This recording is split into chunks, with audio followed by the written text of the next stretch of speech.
이방인 중에서 최초로 성령을 받은 성경의 기록이 사도행전 10장 고넬료 이야기가 있다면, 오늘은 11장 이방인 중에서 최초의 교회가 세워지는 놀라운 장면이 기록되어 있습니다. 이방인 교회가 최초로 세워졌던 도시는 안디옥인데요. 안디옥 중에서도 수리아 안디옥이라고 불립니다. 16개의 안디옥 지역 중에서 가장 크고 번성했던 도시, 상업이 발전했고 여러 문물과 인종들이 왕래하던 도시였죠. 특별히 타문화권에 대한 개방적인 분위기를 형성하고 있던 안디옥, 수리아 안디옥이 오늘의 핵심 장소입니다. 특별히 이 지역에 누가 몰려 있을까요? 사도행전 8장에 보면 예루살렘 교회가 박해를 당하면서 이것저것으로 뿔뿔이 흩어지게 되잖아요. 그럴 때에 예루살렘 성도들이 이 수리아 안디옥에 많이 갔다고 합니다. 그럼 그들이 어떤 일들을 수리아 안디옥에서 펼치고 있었을까요? 사도행전 11장 19절입니다. 스데반에게 가해진 박해 때문에 흩어진 사람들이 페니키아와 키프로스와 안디옥까지 가서 유대 사람들에게만 말씀을 전하였다. 흩어진 유대인들은 자기 민족들에게만 복음을 전달합니다. 그런데 그 복음을 들었던 키프로스 사람들, 구레네 사람들 몇 명이 안디옥에 가서 또 복음을 전합니다. 최초의 이방인 교회를 개척하고 공헌을 했던 사람은 하나님의 백성이라고 일컬어지는 이스라엘 백성들이 아니었습니다. 오히려 바다 한가운데 터전을 잡고 있는 섬 사람들 키프로스, 그리고 아프리카 사람들을 통해서 하나님은 이방 지역 최초의 교회를 꿈꾸고 계셨습니다. 그리고 복음을 전달받은 그 사람들을 통해서 그리스 사람들에게, 헬라 사람들에게 복음이 전달됩니다. 복음은 전달되어 생명을 살린다는 점에서 가치가 있고 귀한 것이죠. 그렇게 전해지던 복음이 안디옥 교회를 통해서 굉장히 큰 열매를 맺게 되는데요. 이런 교회, 성령의 충만한 역사가 넘치는 교회, 하나님이 세우신 교회, 이 이방인 교회는 어떤 특징이 있었을까요? 사도행전 11장 21절을 한번 읽어보도록 하겠습니다. 주님의 손이 그들과 함께 하시니 수많은 사람이 믿고 주님께로 돌아왔다. 여기서 우리는 성령의 역사가 넘치는 충만한 교회의 특징 첫 번째를 찾아볼 수 있습니다. 여러분이 있는 지금 그 자리에서 한번 따라해 주시면 좋겠습니다. 함께 하심. 최초의 이방인 교회 안디옥 교회는 주님의 손이 함께 계셨습니다. 함께 계셨습니다. 복음을 듣고 있던 그리스 사람, 페니키아 사람, 키프로스 사람, 안디옥 사람 할 것 없이 모두가 예수 그리스도를 나의 삶의 주인으로 인정하고 고백하며 예수님을 믿고 주님께로 돌아오는 역사가 일어나게 되었다고 합니다. 함께 하심의 놀라운 힘이라고 저는 확신합니다. 그 놀라운 은혜를 우리 삶 속에서도 누릴 수 있었으면 좋겠습니다. 여러분의 한 주간이 하나님과 동행함으로 가득가득 채워지기를 간절히 소망합니다. 하나님과 동행함으로, 하나님과 함께함으로 기쁨과 충만한 역사들이 이 삶에서 일어나는 놀라운 일들이, 놀라운 간증들이 생겨났으면 좋겠습니다.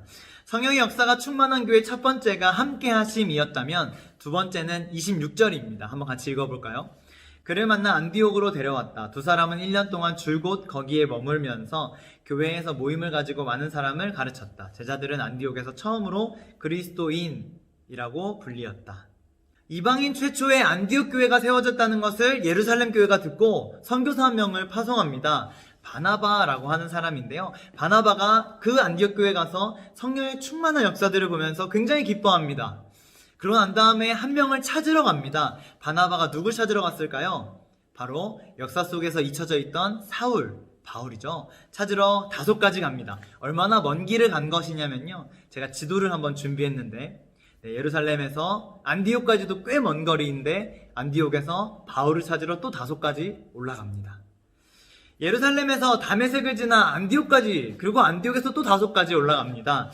바울 한 사람을 데리고 오기 위해서 말입니다. 그러면 그를 왜 데리러 갔을까요?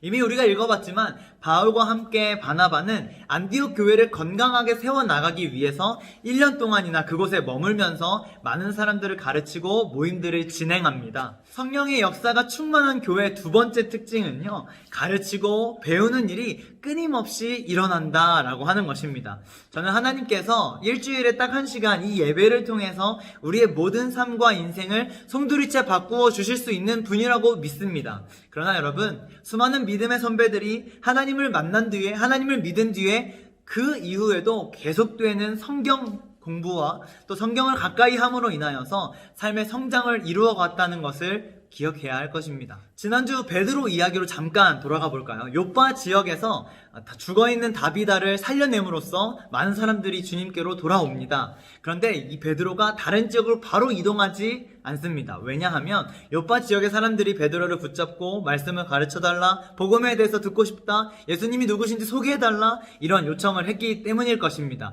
성경의 배열을 한번 주목해서 보십시오. 9장 42, 43절. 그 일이 온 요빠에 알려지니 그 일은 다비다가 살아난 사건이겠죠. 많은 사람이 주님을 믿게 되었다. 그리고 베드로는 여러 날 동안 요빠의 시몬이라는 무두장의 집에서 묵었다.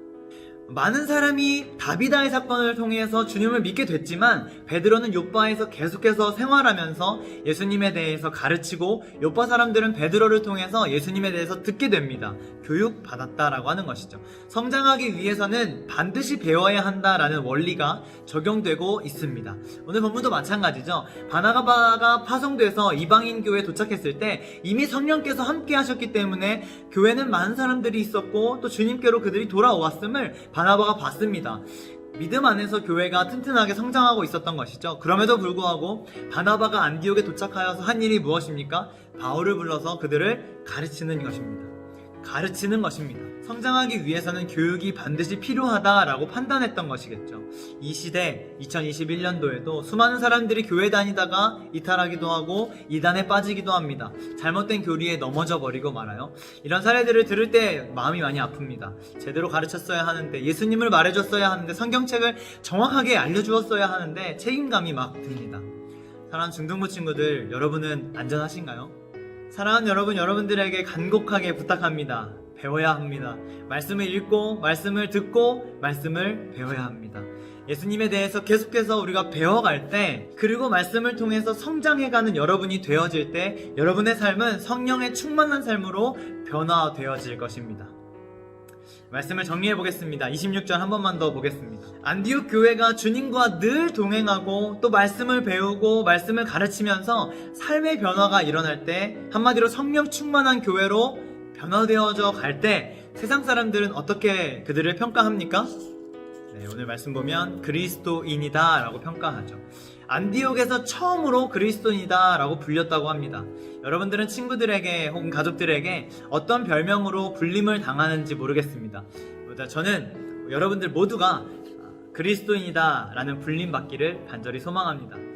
성령의 역사가 충만한 안디옥 교회의 특징 두 가지를 살펴봤습니다. 첫 번째, 늘 주님과 동행한다, 함께한다 라고 하는 것이었죠. 우리의 삶이 그렇게 되기를 간절히 소망합니다. 두 번째, 말씀을 늘 배우려고 힘쓰고 늘 가르치고 말씀과 가까이 한다. 우리의 삶에서도 말씀과 가까이 할 수 있는 그런 믿음의 일들이 많이 생겨나기를 간절히 소망합니다. 그래서 우리도 이 땅에서 성령 충만한 교회의 삶을 살아내는 믿음의 다음 세대가 되어질 수 있기를 축복하고 소망합니다.